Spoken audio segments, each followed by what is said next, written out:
Look, I've decided Ryan Coogler is my favorite director. Anything that he does, I'm going to go see.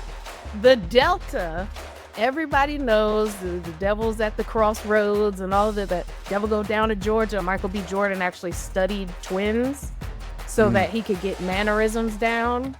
And you can't tell me there's not a Matthew B. Jordan that exists that he's been hiding because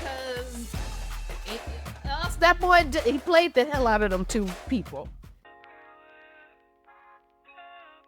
This is an Unsolicited Perspectives YouTube exclusive.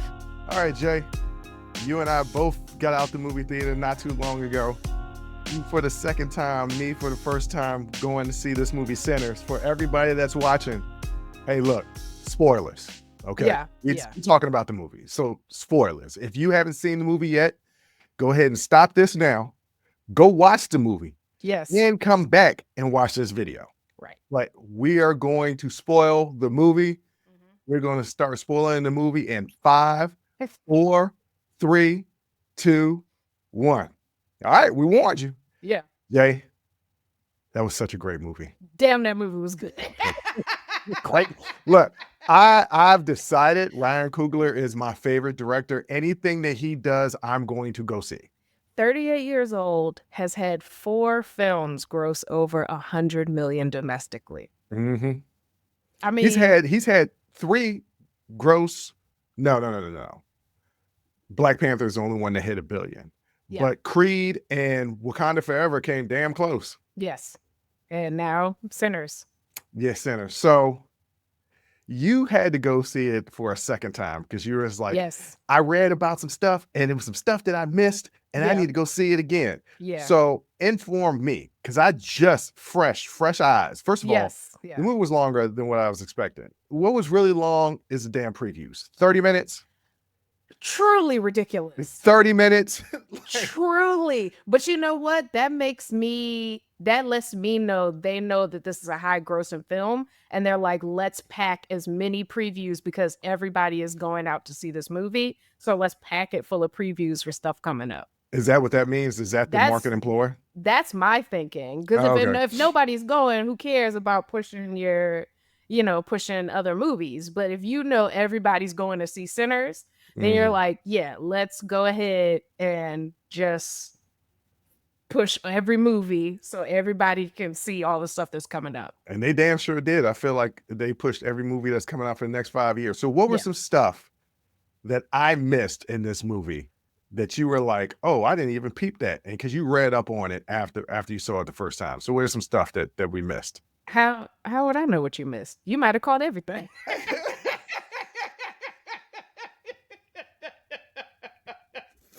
Okay, let me rephrase that question. What was some stuff that you missed the first time that you read up on and you were like, oh, this is interesting. I didn't know about that. And then caught it the second time. Okay? This movie is loosely based on, and that scar on his face is real. That we supposed to believe vampires is real? All I'm saying is the Delta, everybody knows the devil's at the crossroads and all of that. Devil go down to Georgia, all this stuff. Like, everybody knows that the Delta is haunted and creepy. You ever been to Louisiana, New Orleans? It's haunted. It's full of ghosts and goblins and ghouls and all kinds of stuff. Remember Savannah? Savannah is haunted. But you know what? That's the sound. I don't know. I'm just telling you what I've heard. Okay. Well, that's interesting. Yeah. Somebody recently, I forgot who it was. I guess I was talking about Sinners. Mm-hmm. Yes, I was. I was like, yeah, I'm going to go see that movie this weekend. And they were like, do you believe in vampires? I was like, no, I don't believe in vampires. No. I said, Dracula was a real person. He was Vlad the Impaler. That was based on a real person, and he might not have been a cannibal, I think, or he drank people's blood. No, he had the people's heads on pikes. I thought he did something with blood or eating people or something. Pretty much just them heads on a pike. Okay, so like that's where that all comes from. But do I think that there are okay? let me rephrase that. Could there be human beings that are essentially mutants that have lived for 100 years old? I don't know, maybe. Nah, I don't think that's it. Maybe there are some cursed people walking this planet. All I said was the man's uncle was in Well, the movie you and the said scar loosely is based. real. Loosely and based. It's loosely, very loose. The loose How part loose? could be the loose part could be the damn Draculas. Is it loose like a $5 hooker in Chicago, or loose like, you know, Loose? I don't know. one of my ex-girlfriends that cheated on me in college? You got to ask Ryan Coogler. I Okay. don't know. All right, what are some other things that you didn't know? Because that is interesting. I don't know that there was anything else that I didn't know. It's very accurate. Ryan Coogler did a lot of research, including having hoodoo practitioners on set to advise about all all the stuff that Annie was doing as a hoodoo practitioner. Even down to having the Chinese grocer. That's incredibly accurate. And so it was just like I could tell a lot of work was put into it. Michael B. Jordan actually studied twins so that he could get mannerisms down. And you can't tell me there's not a Matthew B. Jordan that exists that he's been hiding, because that boy, he played the hell out of them two people. They were two very different characters. Yes. So as I was watching the movie, I was like, damn, Michael B. Jordan is acting his ass off. Because earlier this week, I was like, Ryan Coogler always got Michael B. Jordan. It's other actors out there, and Michael B. Jordan ain't really even that good of an actor. Nope, I take it all back, everything that I was throwing on the bus. He's great. Haley Stansfield, also great. I knew that she had talent when she played in the Hawkeye series as his sidekick. And I was like, oh, she's a talented actress.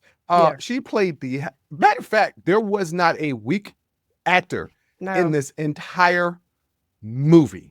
Wunmi Mosaku, who played Annie, Miles Canton, who played Sammy, his voice. Look, if somebody could call up the ancestors, it would be Miles Canton. His voice it's giving me goosebumps just talking about it. Yeah, he had an incredible voice. That song that he sang at the juke joint that he wrote for his father. I mean, and that it just called up ancestors. It called up the people from the future, current time. Like everybody was in there, and it called up them damn vampires too. It did do that.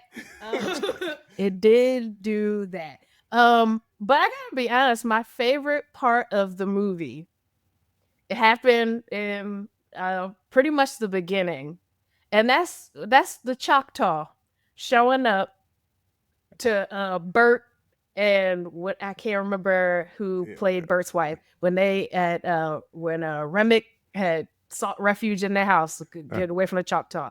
The Choctaw saw that sun go down and said, God be with you, and rolled, and you never saw them again. No, you didn't. Baby, when I tell you they went home. They could have came and helped at the end of the movie. They could have came. Nope. That sun was going down. And they said, it's time to go. He said, God be with you. And he rolled out because there was no negotiating with it. That man showed up on their doorstep on fire. Right. Well, and they still let him in. Well, something to be said for racist white folks. They are not the brightest. Yeah. They're not the brightest. And Not didn't realize it was a man literally burning. Yes. Literally burning. Yes. Fleeing for his life. Yes.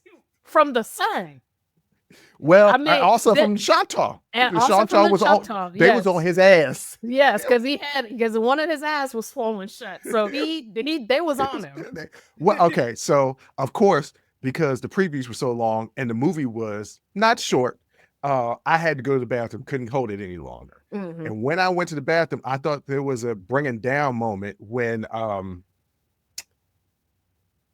they came to the back door, and my man came that had got his face slashed. He was like, let me in. And that's when the big boy, I forgot what his name was. Cornbread, like got him. Yeah. And it was like, just give me Sammy. Sammy is who we want. Just give me Yeah. Sammy. And I thought everything had calmed down when they had started eating the garlic and everything. And I was like, I can go to the bathroom. Then I walk in and the vampires are storming in. Yeah. And so I read online that the Asian wife just said, let him in because they threatened to go after her daughter. Yes. That's was what happened. Everybody in agreement, or did she just say no? They were definitely holding her back. They were trying to cover her mouth. She bit Smoke's hand and yelled out, come on in and come in, you sons of bees, or something like that. And then she ended up dying, but damn, she was on fire staking that vampire. Staking her husband. That was her husband. She was. That was her husband. They burned alive together. They burned alive together. But her daughter is safe. So she an orphan. She's an orphan. Yeah. Because the thing is, how they explaining it? All they know is a bunch of folks went down to the juke, and none of them were seen again. And then when they went down there, it was a bunch of dead white people. But the black people are nowhere to be found. They were at this juke. I don't know what to say. I thought it was dope because you told me stay to the end. Yes. Don't leave. Don't leave. And I was like, okay, you're going to have a post-credit scene? And I saw some people leaving the theater. And I was like, okay, I guess this must be it. No. And as that last scene popped up, I was like, man, they missed it. And then Stack and his, what's her name? Mary. Stack and Mary walked in there looking as fresh to death as possible. All 1992. All of 1992. She looked like a round-the-way girl. The Stack ring, everything. Like she looked like a round-the-way girl. He had the Gumby. I was like, oh. Yeah. And he was like, oh, okay. Yeah, we made a deal to make sure that you would always stay safe for my life. He's like, you ain't got much time left. You sure you don't want to live forever? He's like, no. Then it was like the greatest day of my life. And so now I'm like, could they carry on? Could they do more movies with just Stack and Mary? Well, here's the thing, and I don't know if this was real or not, but I saw something about a cinematic universe for Sinners. Okay, I mean it could be. I mean, why would you set up a post credit? You could have had that in the movie. Yeah. But that's a post credit. So yeah, possibly. That's what they like to do, set up post credits for future movies. Yeah, I don't know if it was a rumor. The video that I saw, I think it was like Instagram reel or something. No, I don't trust that. I don't know how. No, I needed to come from Ryan Coogler's mouth. I needed to come from Ryan, but if he did make a whole Sinners cinematic universe, that would be really, really cool. It would really it's dope to revamp the vampire universe. Yeah, I think that would be really cool. I would love to see that. Also, I have to point out one of my favorite parts of this movie is the fact that when Annie said, that's a hate, ain't nobody say nothing in disagreement. And then when she said, no, that ain't a hate, those are vampires, everybody just said, okay, well, what do we do? This is your area of expertise. And everybody got to work. She said, we need garlic, we need steaks, and everybody got to work. They listened to everything she said. They did not question a thing. You know, you literally, usually in horror movies and things like that, you only got one person that don't believe, and they cause problems for everybody. No, everybody jumped on board with what Annie was saying. I mean, they didn't see shots get labeled into Mary. They didn't see Stacks come back from life. They didn't see Cornbread chew somebody's face off. Who's gonna argue?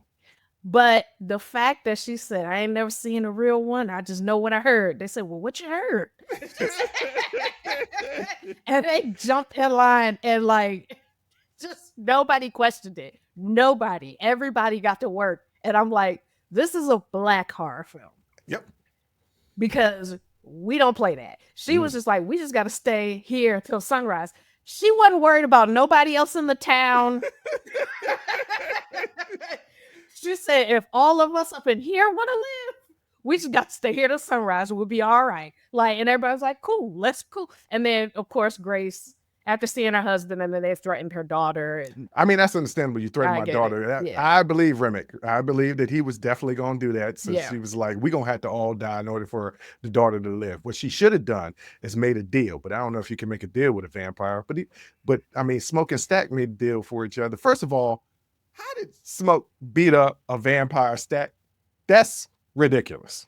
I don't think that, I mean, they never said anything about them being super strong. I mean, he flew. Remick flew. Yeah, Remick is incredibly old. And they survived gunshots. Yeah, but that don't mean that they're super strong. Oh, okay. That didn't come up. And Remick is, judging by the folklore he was giving in the movie, he must have been alive when like Christianity or Catholicism or something came to Ireland and they seasoned people's lands and it was like a whole thing. Mhm. Like, he must have been alive during that time, which is like at least, I think they said 1,300 years. Mm. So he's been alive long enough that he sees racism for what it is. Like, he lived before it existed. He was actually speaking a little bit of truth. Yeah. He was telling them, this is the killing floor. You think you're going to be free? You're not going to be free. Mm-hmm. They were already they were on their way to come get y'all. Y'all were never going to you were never going to be free, but they were never going to be free with him either. That's true. That's true. Yeah. Ladies and gentlemen, that's enough for the spoilers. If y'all want to hear more, we're going to talk more on the After Hours Uncensored that's releasing on May the 5th. Okay, so whenever you watch this, if you want to hear more about our takes and it being uncensored, go ahead and check out our After Hours Uncensored on May the 5th. I probably just said the 4th, but it's May the 5th. No, you said the 5th. I said the 5th. Okay, so go ahead and check it out on our Patreon page. But on that note, this was a YouTube exclusive. Join the conversation and follow the Unsolicited Perspectives podcast on Apple, Spotify, or wherever you get your audio podcasts.